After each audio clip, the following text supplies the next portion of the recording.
के इस वीडियो में हम बताएंगे कि उन वाक्यों का अनुवाद अंग्रेजी में कैसे करते हैं जिनके अंत में जाया करता था, खाया करता था, आया करता था, सोया करता था, रोया करता था, हंसा करता था, इस तरह के शब्द आते हैं।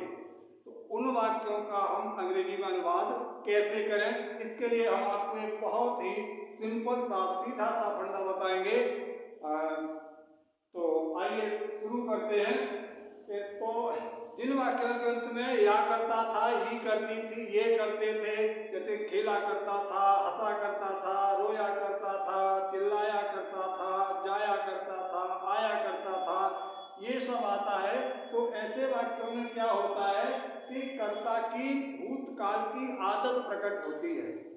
किसी कर्ता की भूतकाल की आदत दर्शाई जाती है, आदत प्रकट की जाती है इस तरह के वाक्यों में। जैसे देखते हैं, मैं बचपन में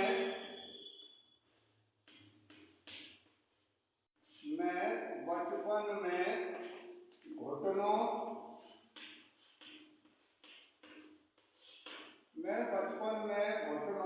चला करता था। मैं बचपन में घुटनों चला करता था। इसमें क्या है, भूतकाल की आदत है। मैं क्या करता था, चला करता था। कैसे, घुटनों। और कब, बचपन में, यानी बचपन में घुटनों चलने की मेरी आदत थी, शायद अब नहीं है। तो यहाँ क्या है, भूतकाल की आदत है कर्ता की। और कर्ता यहाँ कौन है, आई। ठीक है, जहां किसी के भूतकाल की आदत प्रकट होती है तो उस वाक्य को हम अंग्रेजी में अनुवादित करने के लिए, यानी इंग्लिश में ट्रांसलेट करने के लिए यूज्ड टू का प्रयोग करते हैं। किसका प्रयोग करते हैं, यूज्ड टू। किसके लिए, अगर भूतकाल की आदत प्रकट होती है तो। और इस तरह के वाक्यों में भूतकाल की आदत ही प्रकट होती है। देखते हैं कैसे। कौन चला करता था, आई। ठीक है, तो आई। और भूतकाल की आदत है, इसलिए यहीं पर लगाएंगे हम used. I used to. I used to क्या किया करता था, चला करता था। चलने को क्या बोलते हैं, walk. I used to walk, मैं चला करता था। कैसे चला करता था, घुटनों, यानी घुटनों पर या घुटनों के बल, तो ऑन। और घुटनों को बोलते हैं knees. I used to walk on knees, मैं घुटनों चला करता था। यानी मेरी पुरानी आदत थी। क्या आदत थी, घुटनों चलने की। तो I used to walk on knees, मैं घुटनों चला करता था। और कब चला करता था, बचपन में, in childhood. In childhood, childhood means बचपन। I used to walk on knees in childhood, मैं बचपन में घुटनों चला करता था। यानी बचपन में घुटनों चलने की मेरी आदत थी। ठीक है, ऐसे ही और एग्जाम्पल देखते हैं। जैसे दादी माँ मुझे कहानी सुनाया करती थी। दादी माँ मुझे कहानी सुनाया करती थी। तो दादी माँ क्या करती थी, सुनाया करती थी। क्या, कहानी। दादी माँ कहानी सुनाया करती थी, यानी दादी माँ की कहानी सुनाने की आदत थी। कौन सी, पुरानी, भूतकाल की पहले आदत थी, शायद अब नहीं हो, है ना। तो क्या हो जाएगा, the grandmother, the grandmother, उसके बाद यूज्ड टू, करता का used to. The grandmother used to क्या क्या करती थी, सुनाया करती थी। और सुनाने को क्या बोलते हैं, टेल। यहाँ वर्ब की फर्स्ट फॉर्म ही आती है। ठीक है, टेंस जरूर पास्ट टेंस का है तो लगता है, लेकिन यहाँ वर्ब की फर्स्ट फॉर्म ही आई, क्यों, पास्ट फॉर्म यहाँ आ चुकी है, यूज्ड, है ना। तो पास्ट फॉर्म रिपीट नहीं होती। The grandmother used to tell, सुनाया करती थी किसे? मी। क्या सुनाया करती थी? The story. The grandmother used to tell me the story. दादी माँ मुझे कहानी सुनाया करती थी ना। और देखते हैं, वे क्रिकेट खेला करते थे। वे क्रिकेट खेला करते थे। वे क्रिकेट खेला करते थे। क्रिकेट खेलने की उनकी पुरानी आदत थी। क्या शायद अब नहीं खेलते हैं, तो इसकी वजह से हो जाएगा, क्या हो जाएगा? वे सब्जेक्ट हो गया, और करते थे used to, they used to, और क्या करते थे? खेलना, खेलने को बोलते play. They used to play, वे खेला करते थे। क्या खेला करते थे? The cricket.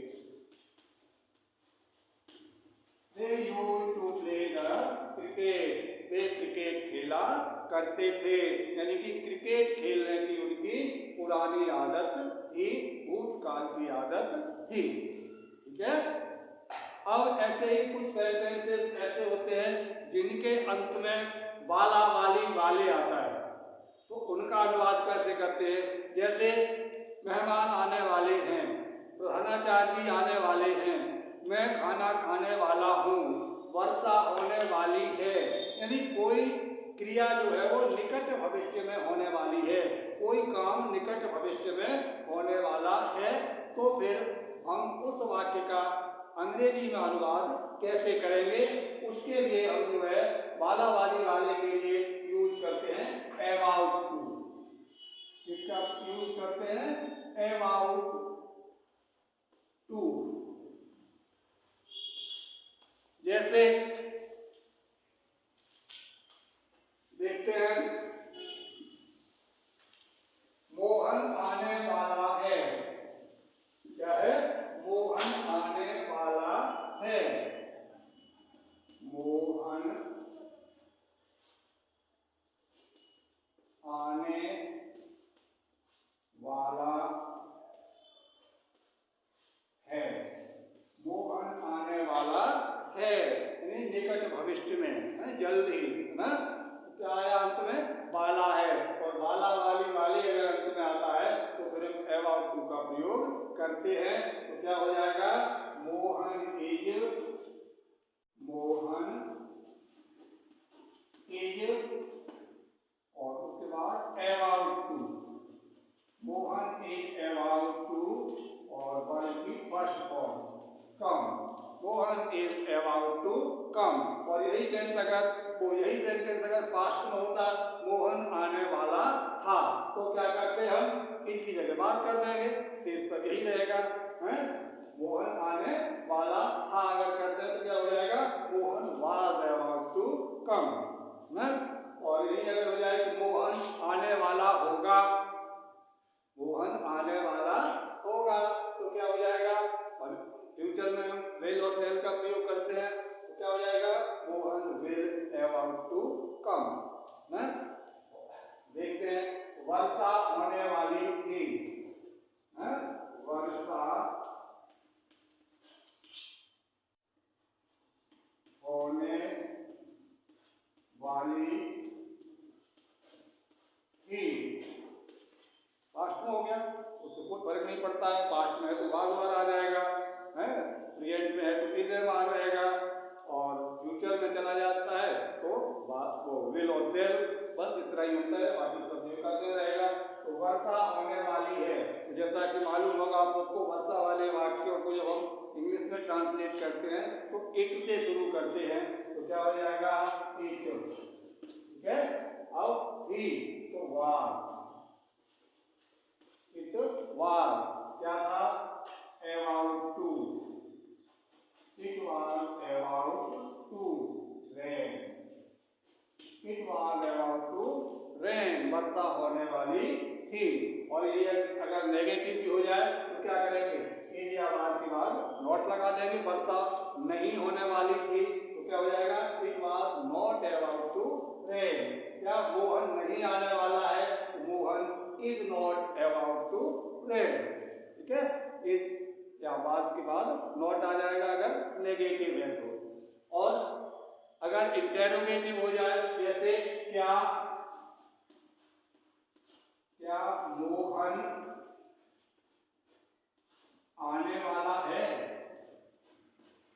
क्या मोहन आने वाला है? तो क्या है? कुछ नहीं, हेल्पिंग वर्ब को पहले रख देंगे। Is Mohan about to come? Is Mohan about to come? और यही होता क्या मोहन आने वाला था, तो क्या हो जाता? Was Mohan about to come. क्या मोहन आने वाला होगा, तो will Mohan about to come ना। और अगर नेगेटिव भी होता, जैसे क्या मोहन आने वाला नहीं है, तो is Mohan not about to come. ठीक है, और एक दो एग्जांपल देख लेते हैं। जैसे क्या मेहमान आने वाले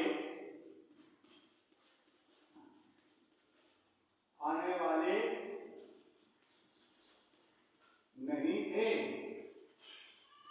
क्या मेहमान आने वाले नहीं थे, या क्या मेहमान नहीं आने वाले थे? कैसे भी कहिए, क्या मेहमान आने वाले नहीं थे या क्या मेहमान नहीं आने वाले थे? क्या हो जाएगा? अब मेहमान वाले थे लगता है प्लूरल हो गया, तो क्या हो जाएगा? वर। और मेहमान को क्या बोलते हैं? Guest. Were the guest not? क्या मेहमान नहीं थे? क्या नहीं थे? आने वाले, अबाउट टू कम। ठीक है, इस तरह से हमारे सेंटेंस जो है वो इंग्लिश में ट्रांसलेट हो जाते हैं।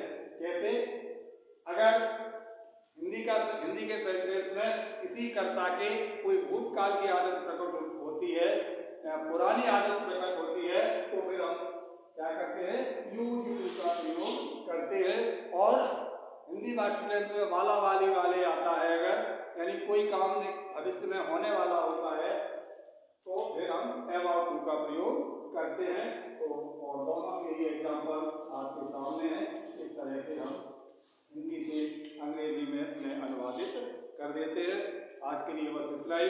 उम्मीद करता हूँ समझ में आया होगा, वीडियो पसंद आया होगा, और पसंद आया हो तो लाइक, शेयर और सब्सक्राइब अवश्य कर लें। धन्यवाद।